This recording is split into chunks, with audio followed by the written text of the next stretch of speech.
foresters were all included in the design process. So a first point we would make is to involve any groups that may have an impact on the project you're planning or planning to implement, be impacted by it, or have expertise to contribute to it as early as possible, not just in implementation, but the moment you think about designing the plan. As you're putting pen to paper to design your awards, it will be tempting to write it out alone. It's much simpler to do so. From our experience, though, you are likely to end up with a more robust plan if you include representatives from wider interest holders, including government and other non-government or civil society groups, to work with you on the design of the process and help you identify who else might need to be consulted during the implementation of the plan. Diversity in this sort of what we call an organizing team can really help, as was the case here when designing a decision-making process for the reintroduction of the Eurasian lynx into Scotland, in which land and game management groups were included in the design stage of this process to make sure people like them would be fully engaged. During a planning project, we would distinguish between the subset of interest holders involved in designing the process as part of the organizing team, the group you get together to design that process in the first place, from wider groups identified to be included in the development of the plan itself. For the Accelerator Award, you're encouraged to link to an existing plan. But if none exists, then you should think about how you will include this wider group's concerns and hopes into setting goals and objectives for your project. It isn't because it's just the right thing to do, but because it is likely to lead to greater commitment to the implementation of the project you're proposing, as I think was nicely illustrated by Bia's example of those 35 projects that had the a collaborative planning workshop at the outset, that sort of catalytic event that brought everyone together, got everyone pointing in the same direction, and contributed to success for the species. Another point in the process where you should think about inclusion of particular groups of people is when you identify how you will organize the oversight of the project implementation stage, what you might call the governance structure or implementation framework. Are you going to be the single project manager and the contact point for all inquiries and for proposed changes to the project to respond to new information?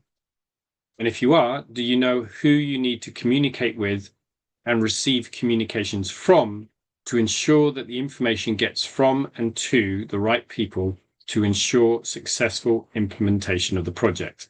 So thinking about these communication channels and who the links are and how those the process by which you might communicate changes in the project, etc., can really help to smooth the ground for effective implementation later on. As well as thinking about people who you will include and when within the planning and implementation process, you should also be crystal clear on the second P, which is purpose.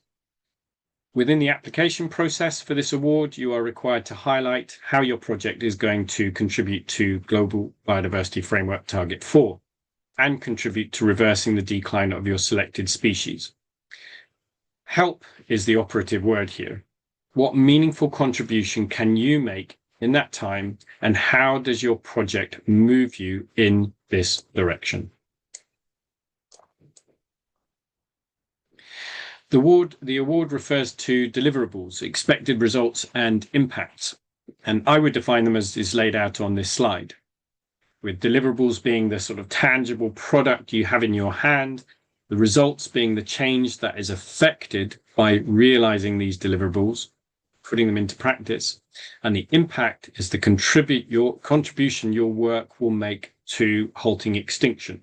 So it may go beyond the project and to a certain extent outside of your control. It may require other aspects to come together, other bits of work to come together to have the desired impact. However you define these terms, it is helpful if you can do so collectively. with the core people who will be central to the delivery of the project. It can help unify everyone in a shared direction, a step that is fundamental to any effective teamwork, as illustrated here in this vision statement developed for Scotland's Beaver strategy.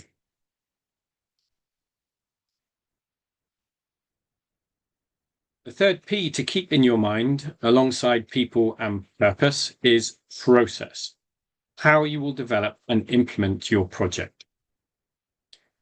The award asks you to state what actions you will take over a 12-month period, referring to assessment, recovery plan development, etc., as potential areas of focus. Do not forget that international guidelines exist to support you in thinking about how you would go about designing the project. Here are some that CPSG has been central to developing around the principles and steps that BIA has been introducing, the ex situ management guidelines, and those guidelines associated with wildlife disease risk analysis. Really helpful guidance to inform project design. And there are others out there, and here are just a couple. There are many more on the IUCN website and elsewhere. This one to do with reintroductions and other conservation translocations, and I think really excellent guide on dealing with human-wildlife conflict and coexistence. It can be helpful before you submit your proposal to just check the logic behind it, as they did here in a plan for the Calvert Gibbon. Beginning on the right-hand side, stating the impact you want to achieve, then work backwards and say what results will we achieve that will contribute to this impact, and then what objectives or actions are we taking to achieve the results. So you're tracking backwards from the impact you want to achieve to the actions you will take. And then if you read through across that flow diagram, it should give you a sort of clear logic. If this, then that, just to make sure that what you're proposing is likely to lead to the desired outcome. Results chains, logic models, and theories of change are all processes that can help you to check that your reasoning is sound and are well worth including within your project during the planning stage. The award also encourages you to think about risks to your project. Within CPSG planning processes, we would recommend the inclusion of quantitative risk assessment processes and tools such as the use of population viability analysis tool Vortex, produced by our partner, the Species Conservation Toolkit Initiative. At the very least, it is worth identifying and prioritizing risks to your project and actions that you can take to mitigate for them, as the Wildlife Disease Risk Analysis Guidelines for Disease do. I find this table on the slide quite helpful in summarizing the risks and how we might respond to them, distinguishing between mitigation measures and contingency. Mitigation measures mean referring to actions that you will build into the project to reduce the likelihood and or severity of those priority risks, and then contingency measures being those actions that you have in place, but you will only act upon should those risks become realities. The final P in the quartet stands for performance, or how you track what difference your actions are making. I think you're required to include SMART objectives within the proposal, and I would suggest you can be specific and measurable at different levels within project design, from monitoring the individual actions you will take through to being explicit around what impacts you would like to achieve. We would often encourage groups to include action tables like the one provided here for the Beaver strategy referred to earlier, to include this tangible information, identifying who is going to do what, by when, and how you will know it has been achieved.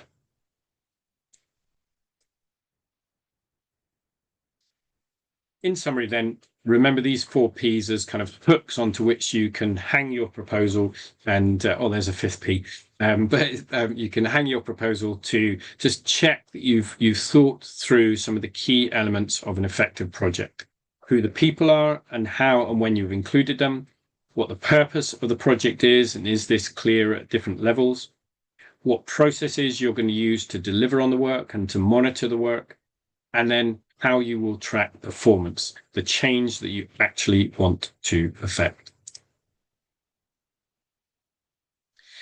And although not relevant in the lead up to the submission of your awards, the training does exist online and in person for those interested in finding out more about the principles and steps to species conservation planning, applying the guidelines on the IUCN guidelines on ex situ management, and working through the wildlife disease risk analysis process as well. So get in touch if you'd like to find out more. Thank you very much for listening, and it'd be good to field any questions that you might have. Thank you so much, Jamie. And Bia, thank you both for coming today. And it's such a great resource to have CPSG here. And there are some questions coming through. I can read them out. So the first one is Principle 7 talks about adapt to changing circumstances. If we are proposing a set of actions based on available information, and if during the project duration new information becomes available, is there some sort of modification allowed that wasn't previously included? So maybe I can answer the accelerator award part, and then you can answer the practices for CPSG. So yes, we do have adapt in the accelerator award. So right now, projects are running from 2025, and if they've hit some hurdles or something's changed, we talk to them about adapting their strategy so that they can do the best work possible. And I don't know if either of you wanted to add to how that works. Oh, yes, definitely, because new things can happen all the time. And we'll give examples with when we are dealing with disease threats. So maybe you are doing your plan now and the situation changed, or you are working with a species that has just few numbers and then you have a fire or something, or any situation. The things that you have to consider when you need to change a plan that was agreed in a participatory way is how your governance is structured. Who has the power to make that decision in changing the situation, or how you inform the others you are changing your initial plan. So that is the things you have to consider when adapting. But we have to be flexible and adapt for any plan. So yeah, Jamie. Yeah, I mean, again, I think those 4 Ps are quite helpful. So your performance, one thing that is probably quite easy to, well, it is easy to do as you get into the project, is for, in a way, your head to go down and you to look at the actions you're trying to get done. And you as the project manager need to encourage both yourself and others involved to look up every now and again and just say, are we still in line with purpose? Or is there something that's gone on that means that we are kind of moving away from it? And as Bia said, thinking about the kind of the process by which and the people involved in making a decision to change what you're planning to do. Getting that clear up front will be really helpful. So know what are the lines of communication, and also think about your sort of review schedule.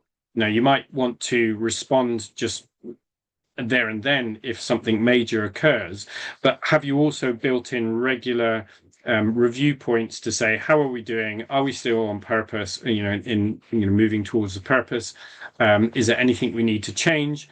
And probably having those touch points quite regular to begin with anyway, as you get the project going, I think can also help to keep the spotlight on actions and encourage those people who are involved in the delivery to keep them in the spotlight as well. So you get the ball rolling soon in the process.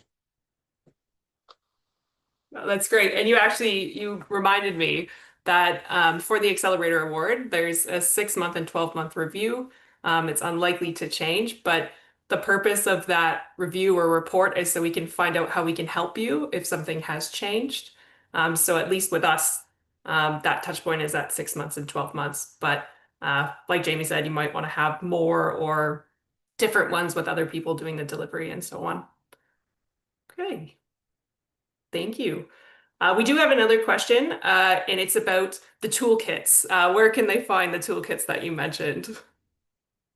Do you mean the principles and steps? I can just put the link here. So as B is doing that, obviously on the CPSG website, you'd be able to get the guidelines that we both refer to. I did also mention the Species Conservation Toolkit Initiative, SCTI.tools, which is now part of Species 360. But if you type in SCTI.tools, you will get to the site that has Vortex on there. It has Outbreak, which is a modeling tool for disease management. It has other modeling tools on there as well, all of which I think are still freely downloadable and have support notes as well. So they're well worth checking out. Caitlin, they are also asking about the Accelerator Award pre-application link. Yes. So for the Accelerator Award, for the pre-application, if you've already made a species pledge for that species, you don't need to redo it. You can update it if things have changed, but you don't need to make a new species pledge. And to find the pre-application, if you made your pledge before March 2nd when it opened, you should have received an email inviting you to it. And if you've made a pledge since then, when you get your confirmation email, you'll have it. There are instructions on how to apply for the Accelerator Award. Please check your junk and spam folder. Sometimes they end up in there. And if you still don't have one, I'm going to put my email in the chat right now. You can email me and I can send it to you. Because the award is exclusively for pledge makers, that there's that extra step of us sending it to you.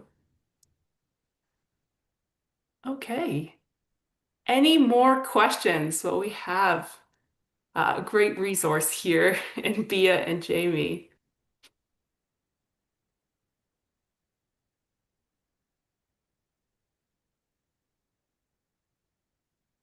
All right, just give it a second I know they have to type, which is a little longer. And actually, I had a question for you, also, to see if there's, and maybe for Megan as well. That obviously this is into the second year of the Accelerator Awards, and so I guess there will be some learning that's come from the first year. And I just wondered whether there are sort of what are the spaces to, or are there opportunities to kind of learn from what was done last time? Not obviously just within the award program, but actually the projects themselves. And whether people can reach out to sort of find out what people did before and therefore kind of improve on their own projects that they're submitting this time around. For sure. So we had 2 information sessions, and we will send out the links for those where I talked about one winner from each category. We have plant winners, animal winners, and fungi winners from last year, what projects won, what they highlighted. And then we also have them available on our website, but we've learned as they go through their projects and we have that 6-month review, we've learned a lot about how connections are really important. You know, if there's a permit we're waiting on from someone, we can try and help connect people to that so that it can go through faster, because these are only 12-month projects. And that's quite short for conservation, as we know. It's trying to support where we can and help push those through. So we're learning as we go. We're still in the midst of the first projects, but I'm sure a lot of stuff is going to come from it. And if you do want to know about the winners, I'm sure we can send the link to those 9 and their projects. And I think we will be having 2 webinars through the year. And Megan maybe can confirm, our outreach and engagement coordinator, with the winners to talk about what they learned through this process and how their projects went, which would be a great opportunity. Yes, our first one will be in May, so keep an eye out for that. That obviously won't be soon enough for you to hear from the winners themselves about the examples of what they're doing, but at least for thinking about next year and thinking about new species pledges you could make, or again, what they've been learning through this year of implementing their projects. That'll be really exciting. The first one should be in May, and then we'll do the second half with the other half of the winners towards the end of the year. One thing I would just, it would be great if you guys did, because I think in the conservation sector in general, we're not very good at doing, and Bea referred to a paper, or an author anyway, in the paper on one of her slides, Andrew Knight, who's written quite a lot about learning from failure. And that we're quite reluctant to share failures because I guess we're worried about funding, we're worried about looking like we didn't do what we said we were going to do and looking bad personally, professionally, but we're not good at learning those mistakes. And so while it's great to learn from the successes, it would be, I think, very exciting and quite innovative if you could create sort of safe spaces where people can talk about things that went wrong. And see that as real, because that's really where the learning is going to come from. Successes are great, but it's where it went wrong where you often have the most powerful lessons. Completely agree. Yeah, sorry, go. I was just going to mention that for anyone who has an XC2 project or is working on translocations or reintroductions of species, the webinar that we held last year had 3 different examples, and those speakers who weren't associated with the Accelerator Award necessarily, but they had wonderful examples of adapting during their projects and where things didn't work and what they learned as they were going for some kind of long-term projects. So if that is of interest, that recording is on our YouTube channel, and I highly recommend checking that out. Thanks, Megan. That is about not failure, but one participant is asking if they don't win, is there another way to put our projects forward for outreach boosting outside of this award? I think it's a question more to Reverse the Red platform. Because it's nice, because just a few of these great projects will win, and then the others that did not fail, but they just didn't win this award. So is there a way to still use and promote them? For sure. So I think Megan probably is best to answer this one, but the first step is putting in a species pledge. We want to amplify stories and tell everyone what people are working on. So because the species pledge is a prerequisite to the accelerator, we're already, gathering that information on what you're doing, so that we can share that with our network. I don't know, Megan, if you had things to add. I think the other really great opportunity is just sharing your story on Reverse the Red Day. That is February 7th every year. And so you can connect with me. I'll add my email to the chat as well, but connect with me if you have a story that you would like to share and put it across social media, newsletter, your website, showcase your species pledge. That's what we've been encouraging on Reverse the Red Day, and we will help amplify that and amplify all of that work. We also look through species pledges for speakers for webinars and, different opportunities to share stories where the work that you're doing fits within the topic. So we definitely keep an eye on what pledges are in there and what projects, and are excited to share your stories even outside of the winners of the Accelerator Award. Yeah, and the only thing I'll add is that we work with Conservation Connect, which are a group of funders, and all finalists for the award. So if you're a finalist, you'll find out on June 1st. Go onto that platform, and we've had some in the first few months of 2025. We had over 30,000 euros given to finalists. So even if you don't win the award, and you make it to the next stage, there's opportunities to get funding from other places as we amplify your story. Okay, we have another question, which is about clarification on species recovery plans. So if developing a species recovery plan requires additional time, would it be acceptable to list the recovery plan as an outcome to be completed within 1 year after the project ends? So maybe I'll answer the Accelerator Award part again and then pass it over to you two about recovery planning and the time it takes. So we accept assessment plan and ACT projects for the Accelerator Award. We understand that 12 months is a relatively short period for species recovery. But we really want to focus on a big part of this award is it's your contribution to species recovery. So if you're doing recovery planning, make it clear what's going to happen next. So once you have this plan, where is it going? So really tie it to, excuse me, how it's gonna enact change. And I know that is a little harder for the assessment and planning projects, but really make it clear in your pre-application so we know that this is going to happen, and we're gonna protect the species. And I'll pass it over to you two. Yeah, I think the timing is pretty accurate. In general, we will take 6 months, 8 months, even a year to do a proper participatory planning process and recovery plans. So I understand this accelerator award is for people that is already, or species that have a plan, or is in the middle of this process, or it's like contributing to one part of this bigger plan. But that depends on your specific context. Yeah, I mean, I'd only add that I agree with Bea that it's a good way, a sort of a good timeline that you're looking at there.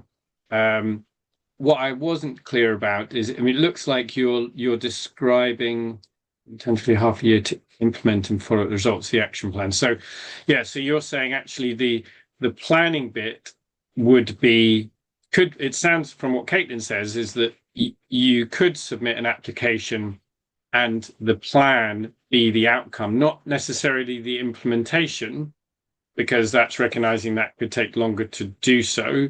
But if you can demonstrate, and it would be nice, I imagine that sticking to some sort of collaborative principles where we know that it does increase the likelihood of implementation, that's probably going to help. But actually getting the plan done within the 12-month period, and maybe just sort of initially getting the governance structure perhaps set up, and that sort of, the start of the plan being implemented, but not being completed. It sounds like that is doable. Is that right, Caitlin? Within that, if you had that as a 12-month period, so you're not going to see necessarily the outcome of the acting, but within the proposal, you're demonstrating how you will be designing a plan that is most likely to hit the ground running and at least get those initial steps in place, like governance, etc. So the project has at least started before the time period is up. Yeah, I think that's a great summary of what we're looking for. You can do plans, but I think with this award, we really want to show the impact for species recovery. So, like you said, getting it in place, showing that it's going to hit the ground running when it's completed, and also understanding that it takes time to plan. So I think that's great. Caitlin, may I just add one tip here? Sometimes when we are working with species, and it's very useful to look if there is any action plan already produced for that species, maybe a national action plan, maybe the species specialist action plan, sometimes maybe a broader one, so you can try to implement one of those actions that are already there. So it's already a good way to support planning that is already produced, and then getting that piece and contribute to that implementation. So anytime that you are working with a species, try to see if there is any existing plan already there.